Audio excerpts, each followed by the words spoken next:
Here's Yes. a short Gently yet blend the powerful colors hook right for your there. story. Asterisk. Perfect. I never knew what waiting felt like until she told me she'd been doing it for years. Waiting for a moment that somehow was always meant for us. Asterisk, would you like me to make 3 alternative hooks too? For testing which works best as your YouTube intro line. I first noticed her on a quiet Thursday evening. The kind of evening when the sun slips lazily behind the clouds and the light turns golden, soft, almost forgiving. The art studio smelled faintly of turpentine and rain. I had joined the class to distract myself, to quiet the noise in my head. I didn't expect someone like her to be there.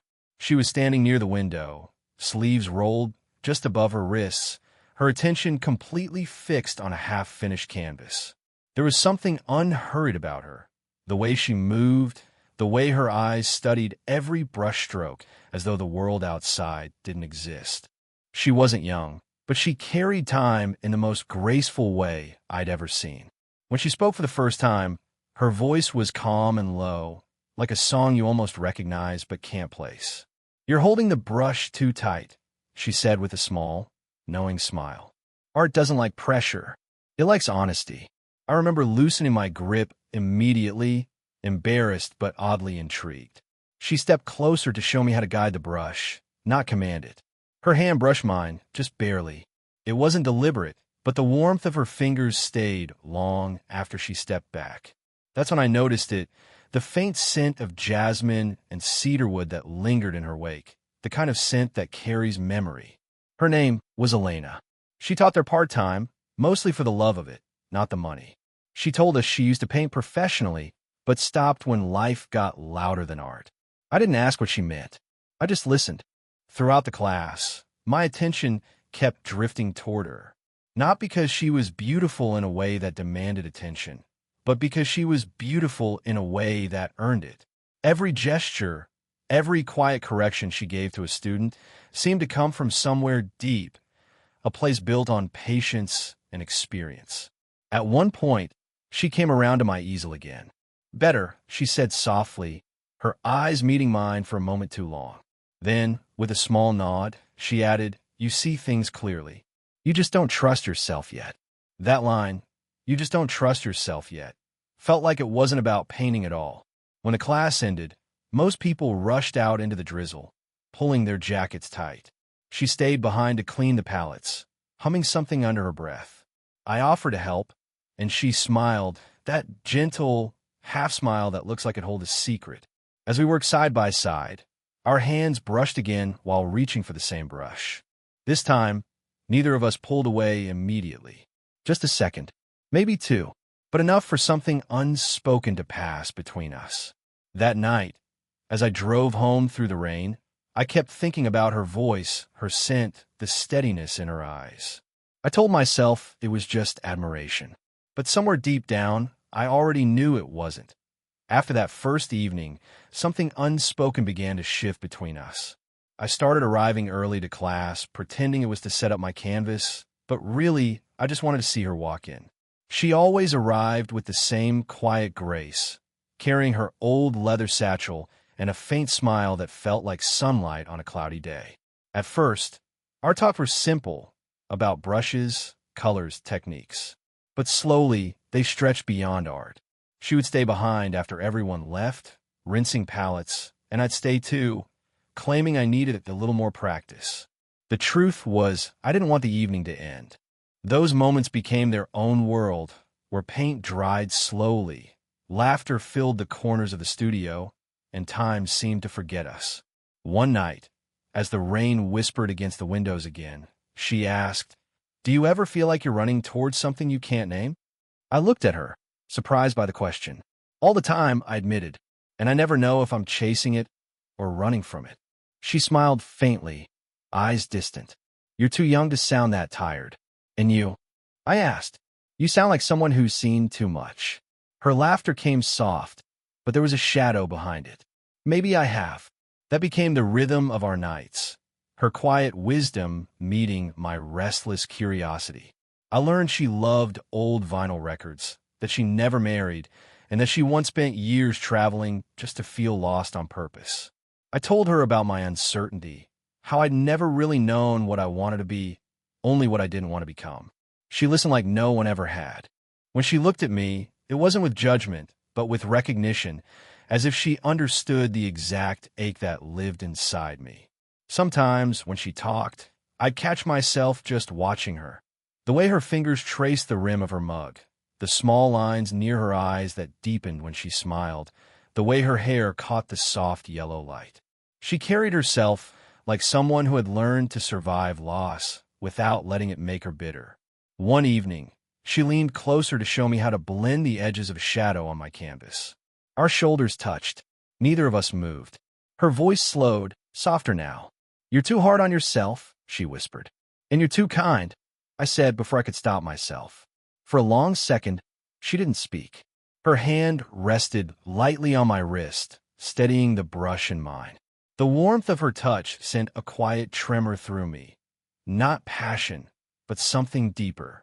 Something real. We both knew we should pull away, but we didn't. When I left that night, I looked back once. She was standing by the window again, watching the rain. The reflection of the streetlight flickered in her eyes, distant, thoughtful, and a little sad. And that's when I realized we weren't just having conversations. We were building something neither of us could yet name. That evening began like any other, quiet, unassuming, wrapped in the scent of rain that hung heavy in the air. The sky was the color of slate, and thunder rolled somewhere in the distance, low and patient. I remember thinking the weather suited my mood, uncertain, expectant, and strangely restless. By the time class ended, the rain had turned wild.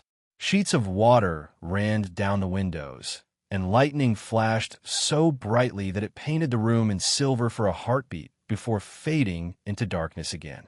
The other students left quickly, laughing and running for their cars. She stayed behind, as always, cleaning brushes, humming softly to herself. I gathered my things, glancing toward the door, but the storm was relentless. "You shouldn't drive in that," she said, without looking up. Her voice was calm, but there was something else in it too, something protective, almost tender. "I'll be fine," I said, though even I didn't believe it. She turned then, meeting my eyes. "Stay here until it slows. Please." It was the please that made me stop. She poured tea for both of us, the kind that smelled faintly of mint and lemon. The studio felt smaller somehow, enclosed by the sound of rain pounding the roof. She sat across from me at the work table, her chin resting on her hand, eyes following the candle flickering between us. For a long time, neither of us spoke. The silence wasn't awkward, it was full of everything we hadn't yet said. Eventually, she broke it.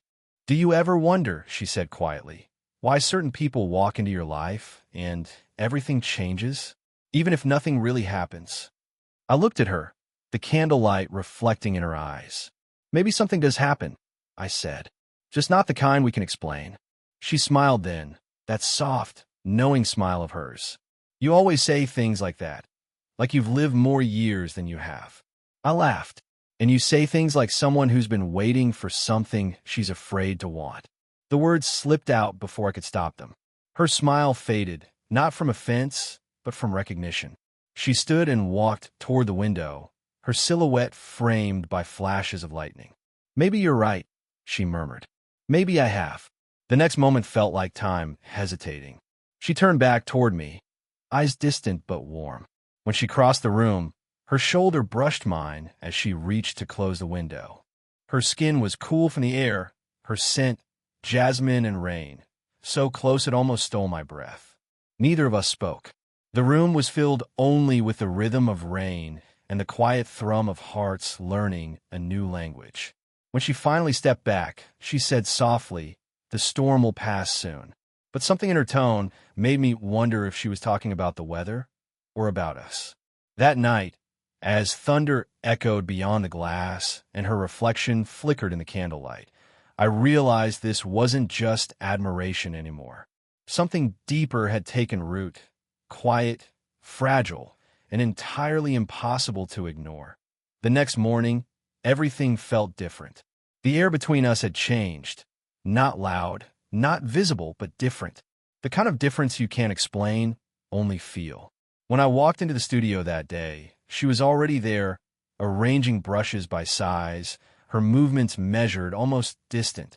She greeted me with a polite smile, one that didn't quite reach her eyes. For the first time, it felt like there was a wall between us, a thin, invisible one, but a wall all the same. I wanted to ask if I'd done something wrong, but I couldn't find the courage. So I just painted, and she just taught. Her voice was steady, professional. Her touch, the guiding brush on my hand, the light correction on my canvas, was gone. Everything about her said boundary. But her eyes told a different story. Every now and then, I'd catch her watching me, quickly looking away when our gazes met. There was hesitation there, and fear. When the class ended, I stayed behind, pretending to clean my brushes just to have one more chance to talk to her. She lingered too, but neither of us spoke until the silence became unbearable. Did I do something wrong? I finally asked. My voice came out quieter than I intended. She stopped, her back turned to me. For a moment, I thought she wouldn't answer. Then, softly, she said, "No, you didn't." "Then why does it feel like you're trying to disappear?" She sighed, that kind of sigh that sounds like it carries years of weight. Turning to face me, she leaned against the edge of the table, crossing her arms as if to hold herself together. "Because," she said carefully, "sometimes the right thing feels like running away." I didn't understand. Or maybe I did, but didn't want to. She walked closer, stopping just an arm's length away. "You make it too easy to forget what I promised myself years ago," she whispered. "And that scares me." Her words hit hard, not because they were rejection, but because they were honest. I could see it in her, the battle between longing and restraint. The same storm I felt inside me was alive in her too. She looked at me, eyes glistening, and for a second, everything we'd both been denying hovered in the air between us. I wanted to reach for her hand, to say something, anything, but before I could, she stepped back. The distance returned, sharp and real. "You didn't do anything wrong," she repeated, her voice trembling just slightly. Then she brushed past me, her hand grazing my shoulder, a fleeting touch that burned with everything she couldn't say. When the door closed behind her, I just stood there, staring at the space she'd left behind. The rain had stopped outside, but somehow the silence in that room sounded heavier than thunder. I realized then that sometimes love doesn't need words to draw its line. It draws it in the air between two people who can't stop wanting what they shouldn't.